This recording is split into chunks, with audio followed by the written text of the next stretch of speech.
Hello friends, welcome back. इस video में हम देखेंगे ब्लड क्लॉटिंग फैक्टर्स के बारे में।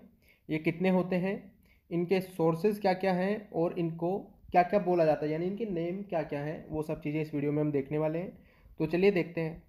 फैक्टर नंबर फर्स्ट, इसका सोर्स जो है वो होता है अपने मेनली लीवर, यानी ये लीवर में जनरेट होता है। और इसका नेम जो है यानी फैक्टर फर्स्ट जो है वो फाइब्रिनोजन को बोला जाता है। यानी फाइब्रिनोजन जो है वो एक प्रकार की प्रोटीन है, इसको जो है फैक्टर फर्स्ट जो है वो बोला जाता है। ये जो फाइब्रिनोजन है ये मेनली जो है जब भी हमें चोट लगेगी, तो जब ब्लड बाहर की तरफ बहेगा, शरीर से बाहर बहेगा, तो क्या करेगी, ये जो फाइब्रिनोजन प्रोटीन है वो एक जाली नुमा जो है वो संरचना बना लेती है, जिसकी वजह से जो है अपने जो प्लेटलेट्स हैं वो इन पर इस प्रकार से जम के फंस जाते हैं, और जो ब्लड का जो फ्लो है उसको वो बाहर की तरफ जो शरीर से बाहर रुकने पे एक क्लोट बनाकर उसको रोक देते हैं। तो ये काम जो है मेनली जो है वो फाइब्रिनोजन है, जो एक प्रकार की प्रोटीन है। बात करें अगर फैक्टर 2 की, तो जो है इसका भी जो सोर्स है वो लीवर ही है। नाम जो है इसका जो है वो है प्रोथ्रोम्बिन। इसका नाम क्या है? प्रोथ्रोम्बिन। ठीक है। फैक्टर नंबर 3 की अगर बात करें, तो इसका सोर्स जो है वो डैमेज्ड टिश्यू और जो प्लेटलेट्स हैं वो इसका सोर्स है। और जो फैक्टर 3 का जो नाम है वो होता है टिश्यू थ्रोम्बोप्लास्टिन, यानी टिश्यू थ्रोम्बोप्लास्टिन को ही फैक्टर 3 बोला जाता है।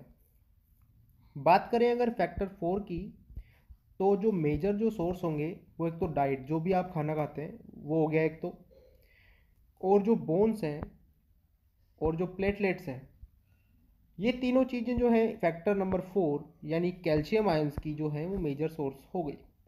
और फैक्टर नंबर 4 को जो है यानी कैल्शियम आयंस को जो है वो फैक्टर 4 बोला जाता है। ठीक है। चलिए नेक्स्ट देखते हैं। बात करें अगर फैक्टर 5 की, तो जो मेजर जो सोर्स होंगे वो होंगे लीवर एंड प्लेटलेट्स, और जो है इसको बोला जाता है प्रो एक्सिलरीन, यानी जो प्रो एक्सिलरीन को जो है वो फैक्टर 5 बोला जाएगा। ठीक है। अब आप एक चीज़ देखिए, यहाँ आपने जैसे ही फैक्टर 5 के बाद सीधा फैक्टर 7 आ गया, यानी फैक्टर नंबर 6 जो है वो नहीं होता है।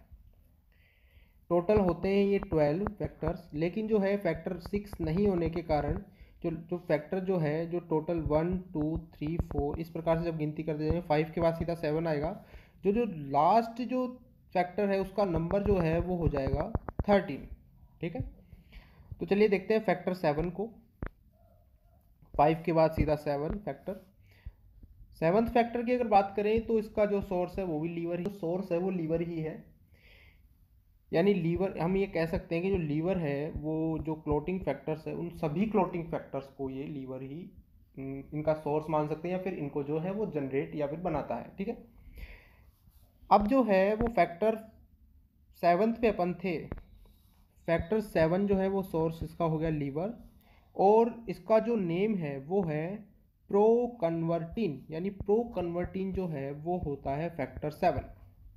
ठीक है। फैक्टर 8 की अगर बात करें, तो इसका सोर्स भी हो जाएगा लीवर, एंड अगर इसके नेम की बात करें तो एंटी हीमोफिलिक फैक्टर्स और एंटी हीमोफिलिक फैक्टर ए, यानी ये जो नाम है एंटी हीमोफिलिक फैक्टर्स और एंटी हीमोफिलिक फैक्टर ए, इसको बोला जाता है फैक्टर 8, और इसका सोर्स क्या हो जाएगा? लीवर। बात करें अगर फैक्टर 9 की, तो इसका मेजर सोर्स भी क्या है? लीवर है। और ये फैक्टर 9 जो है बहुत बार एग्जाम्स में पूछा जाता है, किस नाम से आपको क्वेश्चन पूछा जाएगा, क्रिसमस फैक्टर किस फैक्टर को बोला जाता है? तो ये आपके लिए एक मोस्ट है इम्पोर्टेंट फैक्टर है, फैक्टर नंबर 9, तो आप इसको याद रखिएगा।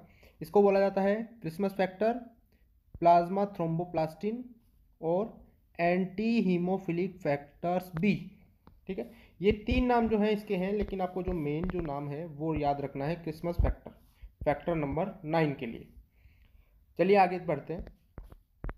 बात करें अगर फैक्टर 10 की, तो इसका सोर्स हो जाएगा लीवर। ये भी आपके लिए इंपॉर्टेंट बन जाता है, क्योंकि क्वेश्चन सीधा यहाँ से पुट अप होता है, क्या होता है कि स्टुअर्ट फैक्टर किस फैक्टर को बोला जाता है। तो आपको ध्यान रखना है कि जो स्टुअर्ट फैक्टर है वो फैक्टर नंबर 10 को बोला जाएगा। इसके अलावा अगर बात करें तो इसको क्या क्या, फैक्टर 10 जो है उसको क्या क्या बोला जाता है, तो इसको प्रोवर फैक्टर बोला जाता है और थ्रोम्बोकाइनेज भी इसको बोला जाता है। ठीक है।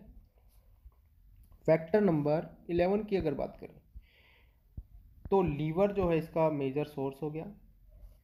अगर इसके नेम की बात करें फैक्टर 11 के, तो प्लाज्मा थ्रोम्बोप्लास्टिन एंटीसीडेंट और एंटी हीमोफिलिक फैक्टर्स सी। ठीक है, यानी फैक्टर 11 को प्लाज्मा थ्रोम्बोप्लास्टिन एंटीसीडेंट और एंटी हीमोफिलिक फैक्टर सी बोला जाता है।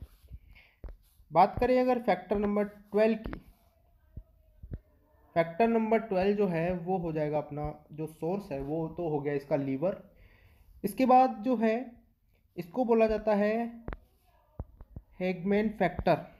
ठीक है, और इसको ग्लास फैक्टर भी बोला जाता है, कॉन्टैक्ट फैक्टर भी इसी को बोलेगा, इसी से मतलब है फैक्टर नंबर 12। यानी फैक्टर नंबर 12 को जो है वो एक तो बोला जाएगा Hageman factor, glass factor, contact factor और एंटी हीमोफिलिक फैक्टर्स डी जो है वो बोला जाएगा फैक्टर नंबर 12 को। अगले फैक्टर की अगर बात करें तो फैक्टर नंबर 13 हो जाएगा अपना लास्ट फैक्टर, और जो लीवर और जो प्लेटलेट्स हैं वो इसका मेजर सोर्स हो गई। ठीक है, इसको अगर फैक्टर 13 जो है इसको बोला क्या जाएगा, तो इसको बोला जाएगा फाइब्रिन स्टेबलाइजिंग फैक्टर और फाइब्रिनेज, फाइब्रिनेज इसको बोला जाएगा। और फाइब्रिन स्टेबलाइजिंग फैक्टर जो है वो इसको जो फैक्टर नंबर 13 है वो इसको बोला जाता है। और अगर ये जो लास्ट में देखिए जो फैक्टर नंबर 6 है वो नहीं होता है।